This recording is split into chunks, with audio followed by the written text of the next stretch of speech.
terus bernalar kritis.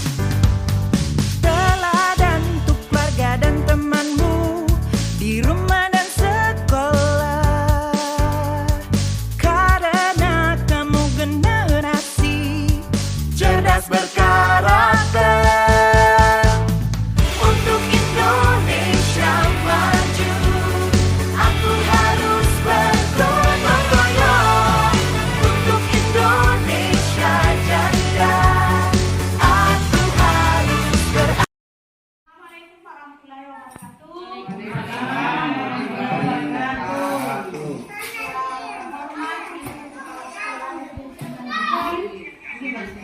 Yang saya banggakan teman-teman pendidik sekalian, baiklah, marilah kita sama-sama mengucapkan puja dan puji syukur karena kehadiran Allah, sehingga pada hari ini kita masih diberikan kesempatan untuk hadir di tempat yang sangat penting ini untuk mengemban dalam rangka mengemban tugas dan kewajiban kita. Nah, dan tak lupa pula kita kirimkan salawat dan taslim atas junjungan Nabi besar Muhammad SAW yang telah mengangkat derajat manusia dan mengembangkannya menjadi lembah yang terang benderang. Baiklah Bapak Ibu, kita langsung saja. Hari ini kita mengadakan diseminasi tentang budaya positif dari tugas calon guru penggerak pada modul 1.4. Aksi nyata modul 1.4 tentang diseminasi budaya positif. Baiklah. Nah, dalam budaya positif ada konsep intinya. Yang pertama yaitu perubahan paradigma belajar, kemudian yang kedua disiplin positif, 3 nilai-nilai kebajikan, 4 kebutuhan dasar manusia, yang kelima motivasi perilaku manusia, keenam posisi kontrol guru, 7 keyakinan kelas, dan yang ke-8 segitiga restitusi. Lanjut, pembelajaran dengan paradigma baru. Nah, pembelajaran dengan paradigma baru merupakan pembelajaran yang dirancang berdasarkan prinsip pembelajaran berdiferensiasi, sehingga para peserta didik belajar sesuai kebutuhannya berdasarkan minat dan bakat mereka sesuai dengan teori psikologi modern untuk mewujudkan profil pelajar Pancasila. Sekarang kita masuk pada teori kontrol. Ini adalah miskonsepsi tentang teori kontrol. Ini adalah ilusi guru tentang bagaimana dia mengontrol peserta didik. Pertama adalah ilusinya guru mengontrol murid. Yang kedua, ilusi bahwa semua penguatan positif, efektif, dan bermanfaat. Nah, ilusi bahwa kritik dan membuat rasa bersalah mampu menguatkan karakter. Selanjutnya, ilusi bahwa orang dewasa berhak untuk memaksa. Nah, ini adalah beberapa ilusi kita sebagai guru terhadap siswa-siswa kita. Kita berilusi bahwa dengan membuat rasa bersalah dan hukuman akan memperkuat karakter peserta didik atau murid, tetapi sesungguhnya itu sangat tidak efektif jika kita terapkan. Nah, sekarang kita masuk pada disiplin positif. Nah, disiplin berasal dari kata disiplina, yang artinya belajar. Disiplin mengacu pada disiplin diri yang memiliki tanggung jawab terhadap apa yang dilakukannya berdasarkan nilai-nilai yang diyakini. Nah, selanjutnya disiplin positif merupakan salah satu cara penerapan disiplin yang bertujuan untuk menumbuhkan kesadaran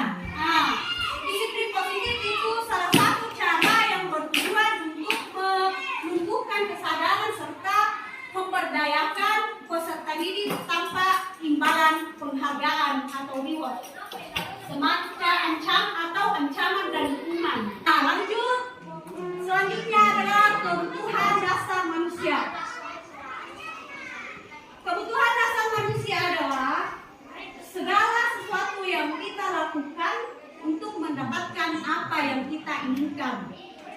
Nah, seluruh tindakan yang kita lakukan memiliki tujuan tertentu. Adapun kebutuhan dasar manusia ada 5. Yang pertama adalah kebutuhan untuk bertahan hidup. Nah, kalau bertahan hidup kira-kira apa yang dibutuhkan? Makanan, pakaian, tempat tinggal, keamanan.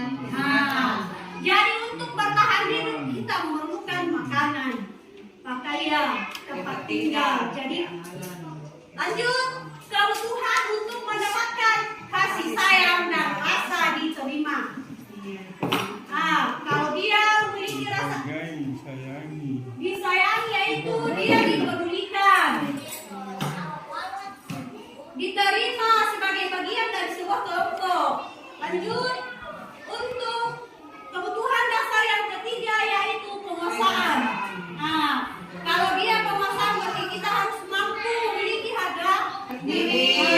Keinginan untuk dianggap. Lanjut, selanjutnya adalah kebebasan. Kalau dia kebutuhan yang untuk mendapatkan kebebasan yaitu Mandiri. mereka memiliki sikap Mandiri. Diberikan kemampuan untuk memiliki pilihan, mencoba hal-hal. Kebutuhan yang terakhir adalah untuk mendapatkan kesenangan. Humor, antusias, dan tertawa. Nah, ini adalah 5 kebutuhan dasar manusia yang seharusnya kita gali sebagai seorang guru untuk mewujudkan atau memunculkan motivasi intrinsik dari sesuatu. Kita lanjut. Selanjutnya adalah motivasi perilaku manusia. Kalau motivasi perilaku manusia ada 3, yaitu untuk menghindari ketidaknyamanan atau hukuman. Yang kedua, untuk mendapatkan imbalan atau penghargaan dari orang lain. 3, untuk menjadi orang yang mereka inginkan dan menghargai diri serta memiliki nilai-nilai yang mereka percaya. Jadi siswa itu kita harus gali ini. Kita harus lebih fokuskan kepada motivasi bagaimana siswa. Kan siswa sudah, kan ada kadang siswa ada yang menghindari hukuman untuk mendapatkan imbalan. Itu adalah motivasi untuk ekstrinsik. Sebagai guru, maka bagaimana kita mengupayakan supaya siswa kita tumbuh yang namanya motivasi intrinsiknya atau motivasi dari dalam diri, sehingga mereka tidak melakukan sesuatu hanya untuk mendapatkan imbalan atau hanya untuk menghindari ketidaknyamanan. Jadi yang harus dia lakukan adalah bagaimana mereka melakukannya untuk menghargai diri mereka dan mempercayai nilai-nilai yang telah mereka yakini. Sekarang di sini ada hukuman, ada konsekuensi, dan ada restitusi. Kalau hukuman berarti dia tidak terencana atau tiba-tiba. Murid tidak tahu apa yang akan terjadi dan tidak dilibatkan. Kemudian yang kedua, bersifat satu arah. Lanjut, bersifat hukuman psikis atau fisik. Kemudian ada konsekuensi. Kalau konsekuensi berarti dia terencana atau sudah disepakati sesuai dengan peraturan. Jadi makanya ada namanya keyakinan kelas. Kalau kita membuat keyakinan kelas, kemudian siswa kita melanggarnya, maka itu kita berikan konsekuensi berdasarkan pelanggaran itu. Jadi terencana, disepakati berdasarkan peraturan. Tetapi kelemahannya adalah murid tetap dibuat tidak nyaman. Kemudian guru selalu menimbang murid. Yang paling tepat atau yang paling disarankan untuk digunakan adalah restitusi. Kalau dia restitusi yaitu proses menciptakan kondisi bagi murid untuk memperbaiki kesalahan. Dia memperbaiki kesalahannya. Murid kita jadi membuat kesepakatan kesepakatan dan kita arahkan murid bagaimana supaya mereka menyadari dan memperbaiki kesalahan mereka. Kemudian ada proses kolaboratif. Murid yang mengajarkan murid untuk mencari solusi sendiri. Jadi ada kerjasama antara guru dan murid sehingga murid mampu mencari solusi dari masalah yang mereka hadapi. Dari ketiga ini ada hukuman, konsekuensi dan restitusi. Maka yang paling tepat kita gunakan adalah menggunakan pendekatan restitusi. Lanjut. Nah, sekarang posisi kontrol guru. Kalau posisi kontrol guru ada 5. Ada penghukum, ada pembuat merasa bersalah, ada sebagai teman, ada pemantau, dan ada manajer. Nah, sekarang saya tanya dulu, di antara 5 posisi ini, kira-kira menurut Bapak Ibu, yang mana yang lebih tepat, yang paling tepat kita gunakan untuk posisi kontrol guru kita, posisi kita sebagai guru? Sebagai manajer. Nah, kalau dia sebagai penghukum. Nah, kalau kita yang guru sebagai penghukum, maka itu siswa akan biasanya bersifat apa tadi?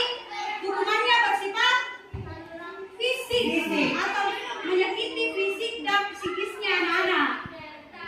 Jadi kadang-kala anak-anak timbul rasa dendam. Contohnya kalau kita pada penghukum, nah ini hormat pada bendera selama 1 jam. Kira-kira bagaimana itu kalau kita menghormati bendera selama 1 jam? Itu hukuman fisik atau psikis? Fisik. Jadi fisiknya yang tersakiti. Nah, kalau kita membuat merasa bersalah. Nah, kalau dia membuat merasa bersalah, dia diucapkan dengan nada atau kata-kata yang sangat lembut, tetapi efeknya itu tidak baik. Nah, kalau dia membuat merasa bersalah, kadang kita menyampaikan begini, harus berapa kali Bapak memberitahu kamu masih juga mengecewakan Bapak. Nah, jadi kita seolah-olah kita memberikan dengan kelembutan, tetapi efeknya itu sebenarnya tidak baik buat psikisnya anak-anak, karena dia akan merasa bersalah, dia akan merasa kecewa, dia tidak memiliki kepercayaan diri, dia tidak memiliki kepercayaan diri karena dia selalu merasa bahwa dia telah mengecewakan seseorang. Nah, itu kalau kita melakukan posisi kontrol sebagai pembuat merasa bersalah. Lanjut, kemudian kalau kita sebagai teman. Nah, kalau kita sebagai teman, kadang akan ada rasa ketergantungan. Misalnya saya yang sekarang, misalnya ada siswa yang melakukan kesalahan, kemudian saya yang menegur dan memberikan posisi sebagai teman. Besok-besok kemudian ketemu lagi dengan Ibu Hermi, maka dia akan melakukan kesalahan lagi karena bukan saya yang menghadapi dia, karena dia tergantungan dengan saya, karena saya memposisikan dia sebagai teman. Nah, biasanya kalau kita sebagai teman ada beberapa kalimat yang bisa kita lakukan, yaitu ayo dong, ikuti aturan sekolah. Kita memberikan nada yang kayak bersahabat gitu, bersahabat sehingga dia merasa nyaman dengan kita, tetapi efeknya adalah dia tergantungan dengan kita. Jadi dia akan melanggar saat berhadapan lagi dengan guru yang lain. Nah, sekarang kita lanjut pada keyakinan kelas. Nah, sekarang pertanyaannya, mengapa keyakinan kelas? Mengapa bukan peraturan kelas? Nah, pertanyaannya adalah, kenapa harus keyakinan kelas, bukan peraturan kelas? Kalau dia keyakinan bagaimana? Jadi kalau dia, mengapa harus keyakinan? Karena kalau dia keyakinan, dia anak-anak akan lebih mudah mematuhi itu. Karena keyakinan itu tidak kita buat bersama-sama.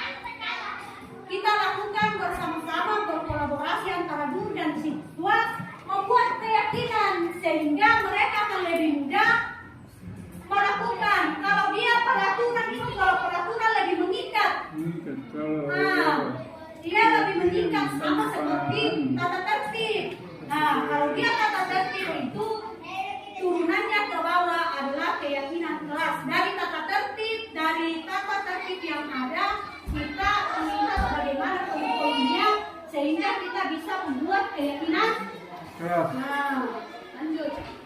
Nah, kalau pembentukan keyakinan kelas, dia bersifat abstrak. Jadi dia abstrak, berupa pernyataan universal, dibuat dalam pernyataan yang positif, sedikit saja dan mudah diingat. Kalau tata tertib kan atau peraturan itu banyak, ada yang bahkan sampai 1 lembar.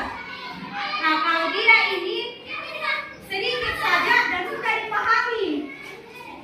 Nah, selanjutnya adalah harus sesuai dengan kondisi kelas dan sekolah sehingga mudah diterapkan. Keyakinan kelas harus kita buat sesuai dengan kondisi kelas kita, sesuai dengan kondisi sekolah kita. Jangan sampai kita membuat keyakinan kelas sesuai dengan kondisi yang ada di kota. Orang-orang di kota maka itu akan sangat mudah terjadi pelanggaran karena dia tidak sesuai dengan kondisi sekolah. Nah, lanjut, semua warga sekolah atau warga kelas dilibatkan. Nah, inilah yang paling penting dalam pembentukan keyakinan kelas, bahwa semua warga sekolah atau warga kelas dilibatkan dalam membuatnya. Makanya itu nanti Bapak Ibu, setelah ini kita membuat keyakinan kelas atau keyakinan sekolah kita. Kita membuat keyakinan kelas di kelas kita masing-masing supaya dipajang, supaya anak-anaknya lihat, tapi harus juga dilibatkan anak-anak. Kalau bukan nanti keyakinan kelas, anak-anak harus dilibatkan juga. Nah, ada beberapa contoh tentang keyakinan kelas yang salah satunya adalah datang sekolah tepat waktu atau hadir tepat waktu. Kan ada. Jadi Bapak Ibu nanti kita membuat masing-masing kelas membuat keyakinan kelasnya dengan berdiskusi atau berkolaborasi dengan siswanya. Nah, selanjutnya yang terakhir adalah segitiga restitusi. Nah, segitiga restitusi adalah suatu proses dialog yang dijalankan oleh guru agar dapat menghasilkan murid yang mandiri dan bertanggung jawab. Jadi kalau kita menerapkan segitiga restitusi, maka itu ada proses dialog atau kerjasama yang dilakukan oleh guru dan murid untuk menumbuhkan atau menciptakan murid yang mandiri dan bertanggung jawab. Nah, ada 3 langkah-langkah dalam segitiga restitusi, yaitu yang pertama menstabilkan identitas, yang kedua validasi tindakan yang salah, dan yang ketiga menanyakan keyakinan. Lanjut, menstabilkan identitas. Nah, kalau dia menstabilkan identitas berarti dia berdasarkan pada prinsip membuat kesalahan adalah bagian dari proses pembelajaran. Makanya kadang kita kalau menasihati anak-anak kita bilang, usahakannya sekarang kamu berbuat salah, tetapi jangan terulang lagi besok. Jadikan ini sebagai pelajaran. Nah, biasa kita mengatakan begitu. Berarti dalam hal ini kita tidak sadar telah menggunakan segitiga restitusi dalam pemecahan masalah, yaitu menstabilkan identitas. Nah, ini adalah contoh-contoh yang biasa kita ucapkan. Nah, kalau dalam menstabilkan identitas ini, berbuat salah itu wajar. Tidak ada manusia yang sempurna. Ibu atau bapak juga pernah melakukan hal itu. Bapak tidak mencari siapa yang salah, tetapi bapak ingin mencari solusi dari permasalahan ini. Nah, kamu berhak merasa begitu. Lanjut, menanyakan keyakinan. Kalau dia menanyakan keyakinan, dia berdasarkan pada prinsip teori kontrol bahwa pada dasarnya kita termotivasi secara intrinsik. Nah, di sini tadi dalam hal menanyakan keyakinan, dia berdasarkan pada teori kontrol bahwa pada dasarnya kita termotivasi secara intrinsik, tetapi kadangkala sesuatu tidak atau belum menemukan, belum memiliki motivasi itu. Nah, ada beberapa kalimat-kalimat yang bisa kita tanyakan atau bisa kita ucapkan kepada siswa kita. Nah, ini apa keyakinan kelas kita? Nilai apa yang telah kita sepakati bersama? Kan kita sudah membuat keyakinan kelas. Nah, otomatis kita tanyakan apa keyakinan kelas. Nah, lanjut, seperti apa gambaran kelas yang ideal menurut kamu? Jadi ini saat kita melakukan segitiga restitusi dalam penyelesaian masalah, karena kita menanyakan kepada siswa. Dan ini sebenarnya fungsinya adalah untuk menggali motivasi intrinsiknya. Nah, seperti apa gambaran sebuah kelas yang ideal menurut kamu? Jadi kita tanyakan bagaimana kira-kira kelas ideal kalau menurutnya. Nah, lanjut, kamu ingin menjadi orang yang seperti apa? Jadi kita tanyakan juga sehingga dia muncul motivasi intrinsiknya. Suatu saat kamu ingin menjadi orang yang seperti apa? Kamu ingin menjadi orang yang bagaimana? Jadi nanti itu dengan adanya dialog itu nanti dia akan mengalir sendirinya bahwa saya mau kelas yang seperti ini, atau dia mungkin saya esok atau lusa ingin menjadi orang yang berguna atau bermanfaat, orang yang hebat, atau mungkin ada saya ingin menjadi presiden. Nah, ini sudah muncul motivasi intrinsiknya, tinggal kita bagaimana seorang guru menempatkan itu. Oke, sampai di sini kita pada penutup. Nah, penutup dalam penerapan program disiplin positif, hendaknya guru memiliki standar kepribadian profesional dan sosial yang baik, di mana guru mampu merefleksikan dirinya dalam posisi kontrol saat ini. Bagaimana perjalanan dirinya sebagai alum atau manajer yang menuntun murid-muridnya menjadi insan yang mandiri, merdeka, dan bertanggung jawab. Nah, ini kita sebagai guru kita harus selalu melakukan refleksi. Harus melakukan refleksi diri. Nah, guru yang baik adalah guru yang senantiasa atau selalu melakukan refleksi. Karena tujuan dari refleksi adalah bagaimana kita meningkatkan sesuatu yang sudah baik dan menghindari atau mengurangi yang tidak baik. Nah, ditingkatkan yang kebaikan yang sudah baik dan menghindari yang kurang baik dan menemukan lagi solusi-solusi terbaik lainnya. Itulah fungsinya refleksi.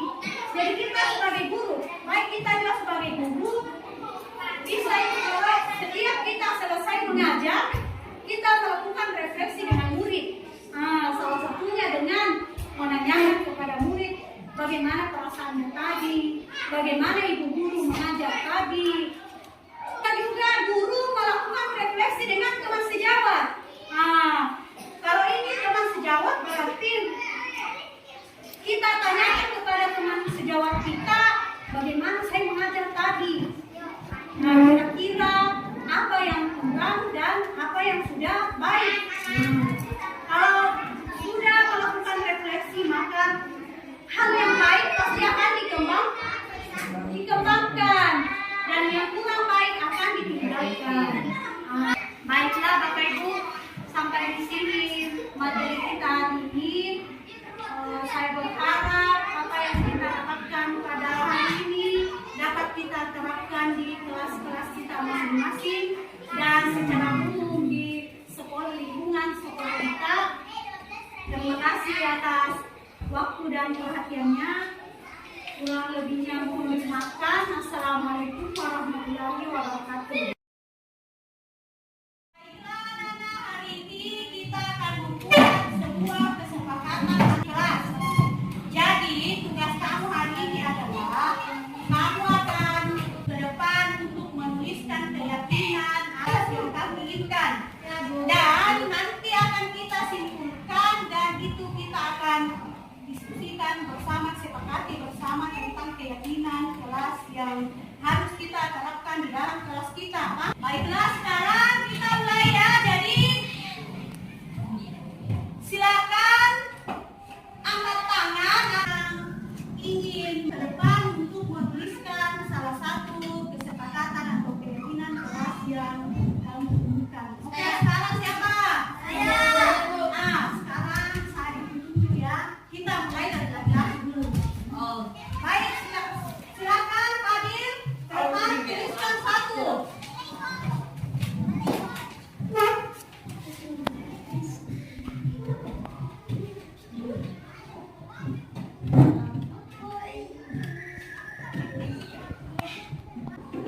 Oke, tepuk tangan untuk Fadil.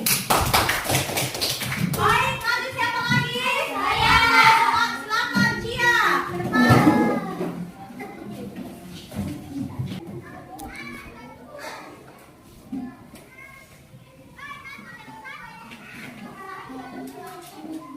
Oke, tepuk tangan untuk Cia. Ayo siapa lagi? Silakan Vicky.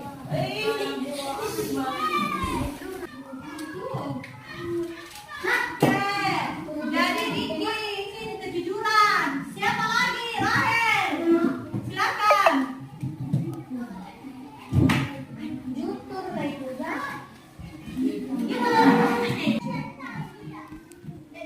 Sekarang kita sudah membuat dan kalian sudah ke depan menuliskan keyakinan dan kesepakatan yang akan kita sepakati dalam keyakinan kelas kita.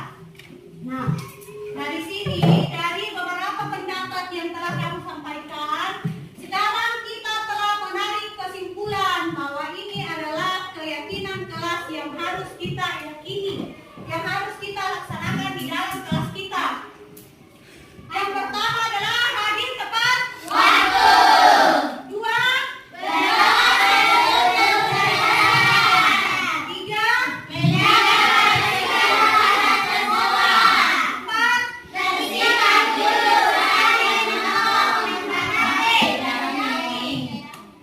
lima,